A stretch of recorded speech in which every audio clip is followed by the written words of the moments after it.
Assalamualaikum warahmatullahi wabarakatuh. Kembali kita bertemu di mata pelajaran fisika ya. Tetapi kali ini kita akan belajar tematik, yaitu kelistrikan pada makhluk hidup. Jika kita kemarin sudah belajar tentang listrik statis ya. Nah, ini masih dalam satu rangkaian. Pada video sebelumnya kita belajar tentang kelistrikan pada sel saraf, bagaimana aliran listrik itu menjalar pada sel saraf dari reseptor, yaitu alat indera, sampai ke otak kita. Nah, hari ini kita akan belajar kelistrikan masih dalam makhluk hidup. Nah, kita akan belajar tentang kelistrikan pada jantung. Mungkin anak-anak sudah belajar dulu waktu kelas 8 tentang bagian-bagian jantung ya. Kita akan sedikit membahas lagi secara anatomi ya. Nah, mungkin anak-anak bertanya, pada jantung ada listrik? Iya. Nah, dalam jantung itu sebenarnya ada 4 lintasan arus listrik ya, yang dia menyebabkan kontraksi. Jantung bisa mengembang dan mengempis ya, atau mengembang dan mengerucut boleh ya. Nah, sumber pertama kali ini disebut sebagai SA node atau sinoatrial node ya, nodus sinoatrial kalau di layar kalian. Lalu dihantar ke AV node, atrioventricular nodus node ya, kemudian ke Berkashis, hingga terakhir ke serabut Purkinje. Nah, kita belajar istilah dulu. Dalam kontraksi jantung itu ada istilah depolarisasi dan repolarisasi. Apa sih depolarisasi itu? Depolarisasi ini arus listrik negatif yang bergerak dari luar ke dalam jantung, sehingga jantung akan mengerucut. Sedangkan repolarisasi itu kebalikannya, proses arus listrik positif yang bergerak dari dalam ke luar jantung, sehingga jantung kita bisa mengembang. Masih ingat ya, saat mengembang berarti darah masuk. Saat mengerucut atau mengempis, maka darah keluar. Nah, oke. Kita pelajari lebih dalam lagi ya. Nah, sistem listrik pada jantung ini dialah yang mengontrol kecepatan dan irama detak jantung kita. Tiap kali jantung kita berdenyut, maka sinyal listrik merambat dari jantung bagian atas ke bagian bawah. Nah, saat sinyal ini berjalan, jantung berkontraksi dan memompa darah. Nah, masih ingat ya, jantung terdiri dari 2 bagian, atas dan bawah. Terdiri dari 2 bagian, atas dan bawah. Bagian atas disebut sebagai atrium atau serambi, ada kanan, ada kiri. Dan yang bawah ini ada ventricle kanan dan kiri atau bilik kanan dan bilik kiri. Nah, sehingga total di jantung kita itu ada 4 ruangan. Nah, darah yang mengandung karbon dioksida masuk ke serambi kanan. Ini dari sini ya, masuk ke sini. Kemudian masuk ke bilik kanan. Kemudian dialirkan ke paru-paru. Nanti sampai paru-paru akan terjadi pertukaran antara karbon dioksida dengan oksigen. Nah, kemudian darah kembali masuk sini ya, ke atrium kiri atau serambi kiri. Kemudian dipompa ke bilik kiri. Ini mengandung oksigen dan dia nanti akan dipompa ke aorta ya, menuju ke seluruh tubuh. Nah, proses ini berjalan karena ada sistem kelistrikan pada jantung. Nah, sinyal listrik dimulai dari mana? Sinyal listrik dimulai dari nodus sinoatrial atau SA node, ya, di serambi kanan. Nah, SA node ini boleh dikatakan sebagai gardu pembangkit listriknya. Nah, ini gardu pembangkit listriknya. Nah, dari sini aliran listrik nanti akan menjalar melewati otot-otot jantung atau dalam istilah lain tuh kabel-kabel listrik ya, ke serambi kanan dan kiri. Jadi pembangkitnya di sini nanti akan mengalirkan listrik ke serambi kanan dan serambi kiri. Nah, hal ini membuat serambi berkontraksi dan mengalirkan darah ke bilik. Ya. Nah, kemudian sinyal listrik itu bergerak ke bawah ke sel-sel yang disebut sebagai atrioventrikular atau AV node. Nih ya, di sini ke AV node. Nah, AV node ini antara serambi sama bilik, Nah, selanjutnya sinyal listrik meninggalkan AV node, dia mengalir sepanjang jalur yang disebut sebagai berkas His atau bundel His. Nah, dia bercabang kanan dan kiri melekat di dalam dinding bilik jantung. Nih ya. Nah, sepanjang ini disebut sebagai jalur berkas His ya, atau bundel His. Nah, sinyal listrik merambat ke sini membuat jantung ini berkontraksi, darah dari bilik kanan mengalir ke paru-paru dan yang dari bilik kiri mengalir ke aorta.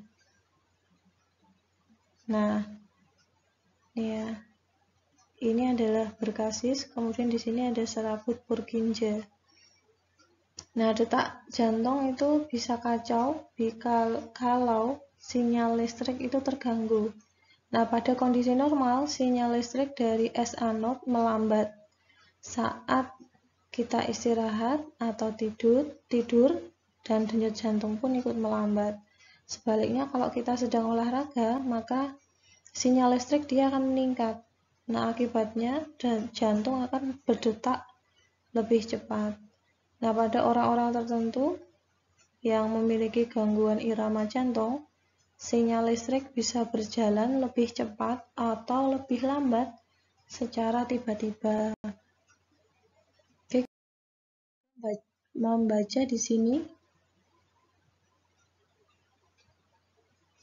ini ya, tadi aliran listrik dari gardu pembangkit listriknya SA, nodus SA, kemudian ke AV, kemudian ke berkas His, ya. Nah, kemudian terjadilah kontraksi otot jantung.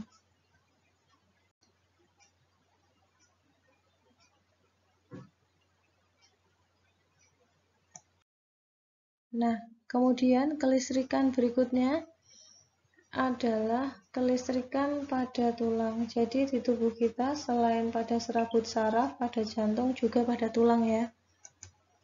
Nah, di dalam tulang itu mengandung kolagen dan apatit. Apatit itu merupakan kristal mineral tulang. Kita kalsium ya.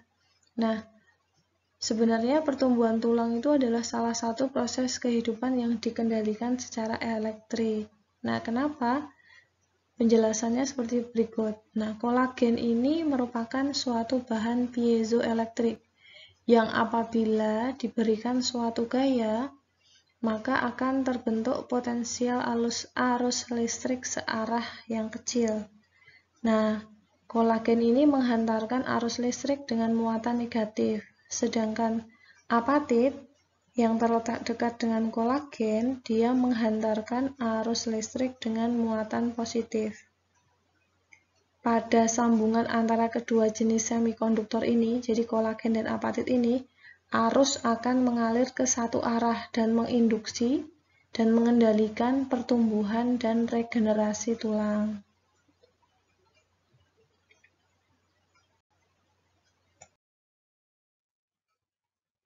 Nah, selain pada manusia, ternyata ada beberapa hewan yang juga mengandung listrik gitu ya. Contohnya, yang pertama ada elephant nose fish atau ikan belalai gajah. Gambarnya seperti berikut ya, bisa kalian lihat. Nah, ikan ini memiliki tonjolan seperti belalai dari kepalanya. Kemudian, nah, organ ini diselimuti oleh elektroreseptor. Dia berfungsi untuk pertahanan diri, komunikasi, navigasi, dan serta mencari mangsa. Nah, khusus di bagian ekor pada ikan belalai gajah ini dilengkapi dengan organ yang menghasilkan listrik khusus, ya, yang disebut sebagai elektroplug. Nah, masing-masing elektroplug ini memiliki muatan negatif di dalam dan muatan positif di luar. Jadi pada kuncinya adalah ikan ini memiliki organ penghasil listrik yang disebut elektroplug ya. Kemudian contoh yang lain ada pari listrik. Pari ini tergolong ikan yang bertulang rawan. Dia memiliki organ penghasil listrik di kedua sisi kepalanya. Nah, kejutan listrik ini digunakan untuk mengusir predator dan mencari mangsa. Jadi dia menyetrum mangsanya.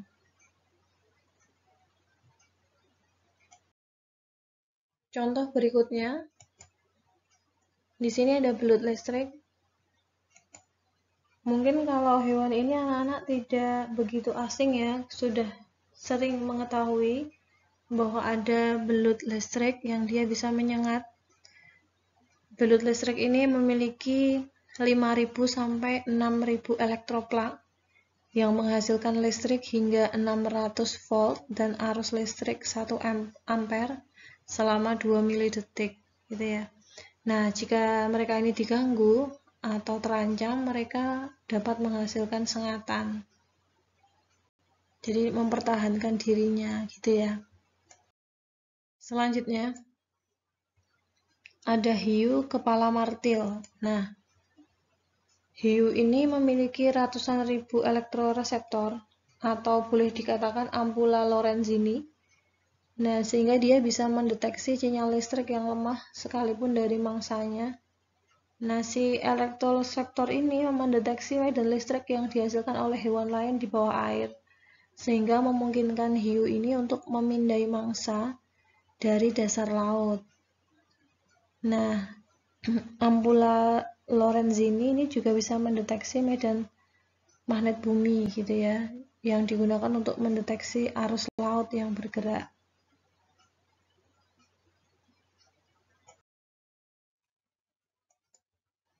Oke, yang terakhir, contoh hewan yang mengandung listrik adalah echidna.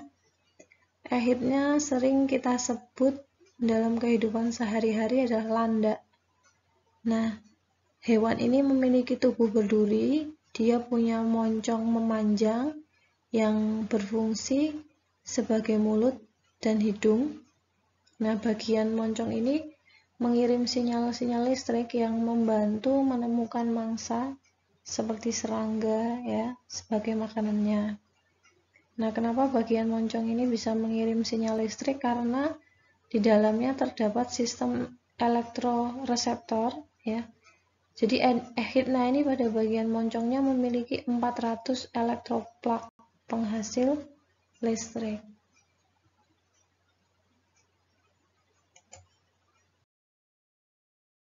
Oke, demikian dulu untuk kelistrikan pada makhluk hidup.